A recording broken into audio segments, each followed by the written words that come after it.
Estamos às margens do rio Cuiabá, no estado de Mato Grosso, e nós viemos até aqui para mostrar para você algo que pouquíssimas pessoas viram até hoje.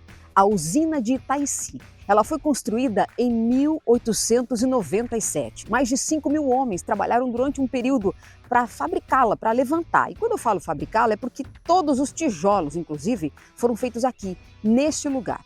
Ela era, na época, toda movida a vapor. Fabricava açúcar e também destilava cachaça.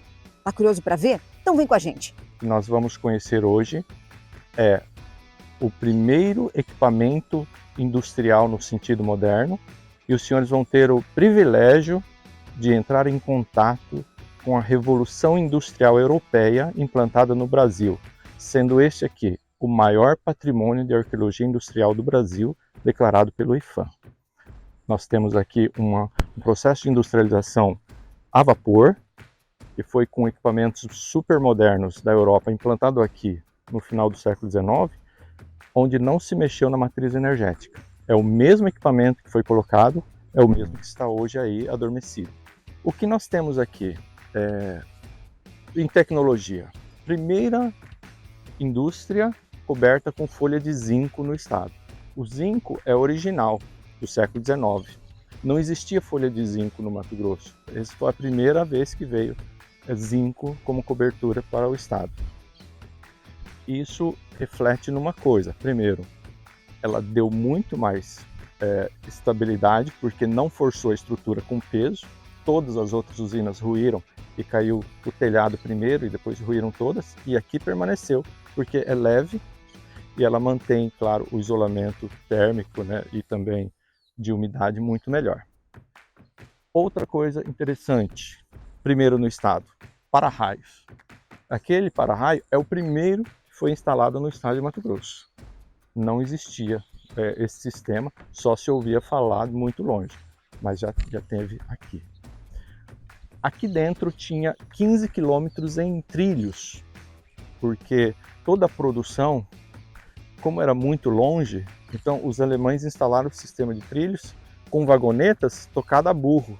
Então era um sistema produtivo de ida e vinda com tração animal, mas muito eficiente.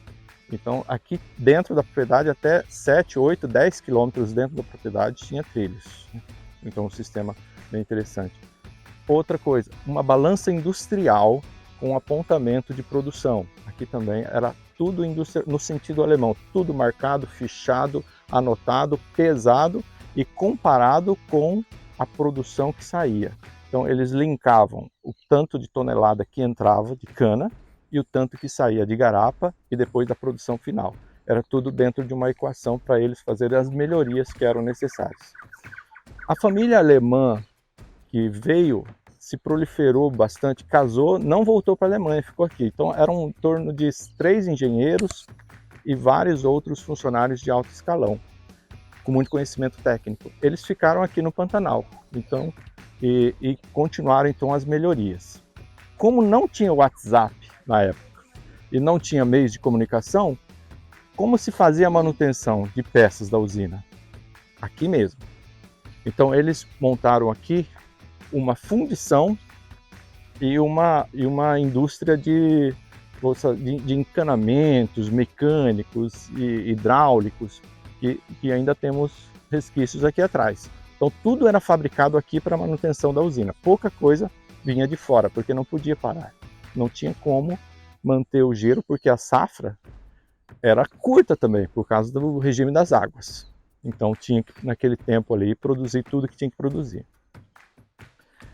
Em termos de tecnologia, agora a estrela principal, energia elétrica.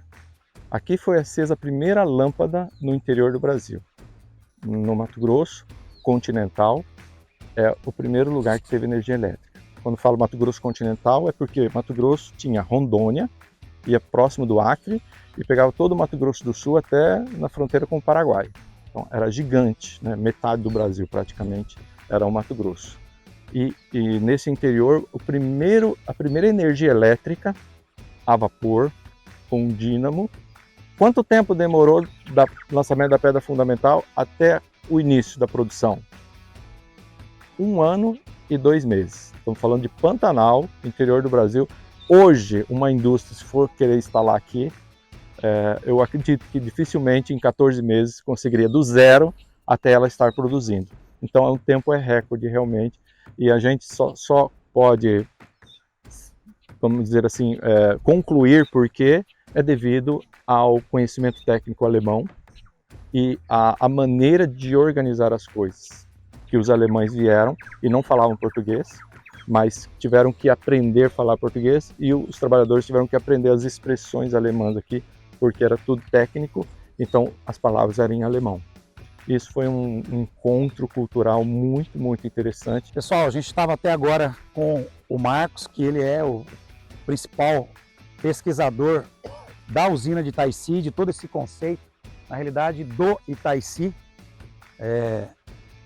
o pronome masculino, por conta do morro do Itaici, Ita pedra, Itaici de pedreira, e a usina do Itaici.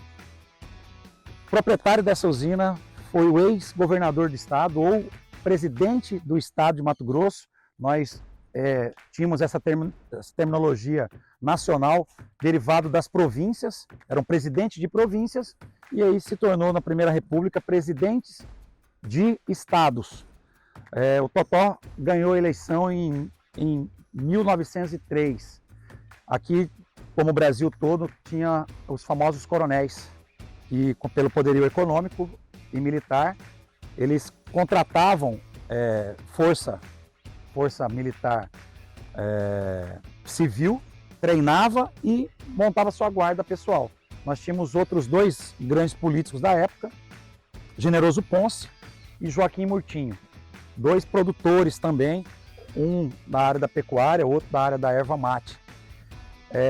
O Totó progressista, o Totó viajado, né?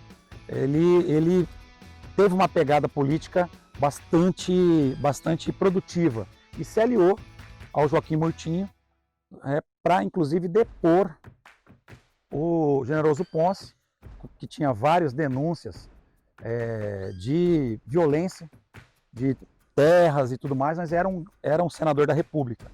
Essa união do Totó e do Joaquim Murtinho fez com que o Totó Paz ganhasse uma eleição para presidente do governo do estado de Mato Grosso, junto com o presidente nacional, se não me engano, Afonso Pena. Rodrigues Alves, depois foi Afonso Pena. Era da mesma base política do Rodrigues Alves, que era o presidente nacional. O Generoso Ponce já era opositor. Mato Grosso teve 3 anos do governo Totó Paz, um governo muito dinâmico.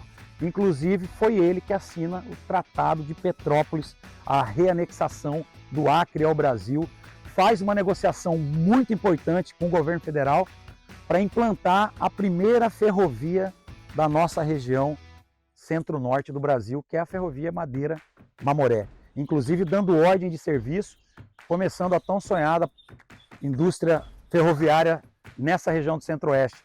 E hoje, em 2023, nós estamos vendo aí chegar a rumo em Cuiabá, projeto assinado lá em 1903 pelo então governador do estado, Totó Paz. Enfim, tem várias passagens dele na condição de governador, um positivista, se assim a gente pode estar classificando como um positivista. Nesta usina, ele instalou, na condição de empresário, um processo de produção remunerada, com moeda própria, chamada tarefa, o Marcos já falou isso. A cada período que trabalhava ganharia a sua tarefa. Ele deu para os trabalhadores que moravam aqui, para os seus filhos, condição de permanecerem aqui com qualidade, tendo escola em tempo integral, com alto índice de escolaridade, contratou os melhores professores da região, trouxe para cá, escola de dança, escola de música, escola de defesa pessoal, artes e educação física. A escola do Itaici era uma referência e ela é estudada, tem tese de doutorado na Universidade Federal do Mato Grosso, mostrando a metodologia adotada aqui. Uma escola privada, porém não cobrava para os alunos dos filhos dos trabalhadores trabalharem aqui. Pois bem, na presidência do governo do estado, eles tiveram dificuldades de entender o pensamento do Totó, e o Totó foi avançando na política industrial do estado de Mato Grosso, e os dois poderosos da época também, senadores, Joaquim Murtinho e Generoso Ponce. Na época, olha só que loucura, senhores. Poderia acumular o cargo de senador e de deputado estadual. Concomitantemente ao cargo de deputado estadual, eles eram senadores. E eles que eram rivais se juntaram, fizeram uma coalizão, Generoso Ponce, Joaquim Murtinho, e começaram a rivalizar o Totó.